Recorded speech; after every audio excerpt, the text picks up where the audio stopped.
Chika-minute na po mga kapuso at ang ating makakachikahan ngayong Martes, si Sangre Flamara ng Encantadia Chronicles, Faith Da Silva. Faith! Good evening, Miss Vicky, and good evening din sa inyo mga kapuso.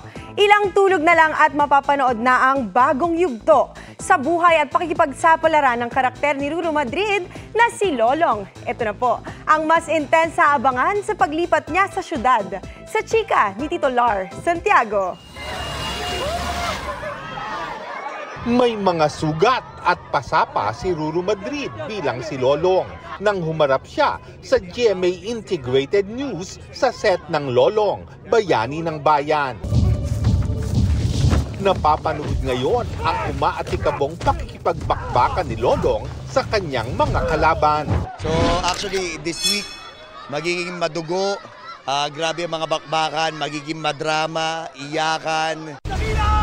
Pero hindi pa dito matatapos ang lahat dahil mapupunta si Lolong sa syudad kung saan mas malalaki at mas mapanganib ang haharapin niyang mga hamon. Kung makikita mo, Tito Lar, ibang-iba yung location po natin ngayon dahil may panibagong sorpresa po ang Lolong para po sa mga manonood natin. Ito na nga ang bagong yugto sa buhay at pakikipagsapalaran ni Lolong na mapapanood na simula ngayong Huwebes, alas 8 ng gabi sa GMA. Ito po ang aming kauna-unahang taping para po sa bagong yugto ng Lolong.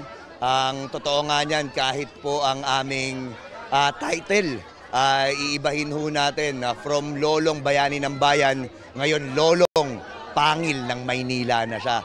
May mga bago ring makakasamang malalaking artista si Ruru. Nandito po si Miss Tessie Tomas, ganun din po si Mr. Ketchup Eusebio.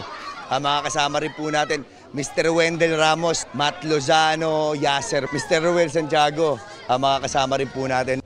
Ang mga karakter sa tumahan na natutuhan ng mahalin ng mga manunood, hindi pa rin mawawala. Marami rin po na from tumahan ngayon mapupunta na rin po dito sa Maynila. So abangan po natin kung sino-sino po ang mga mapupunta, papaano sila magkikita-kita. At para sa mga fans ng dambuhalang buhayang si Dakila, abangan po natin papaano ba muling magtatagpo si Lolong at ang kaibigan niya na si Dakila. Lar Santiago, updated sa showbiz happening.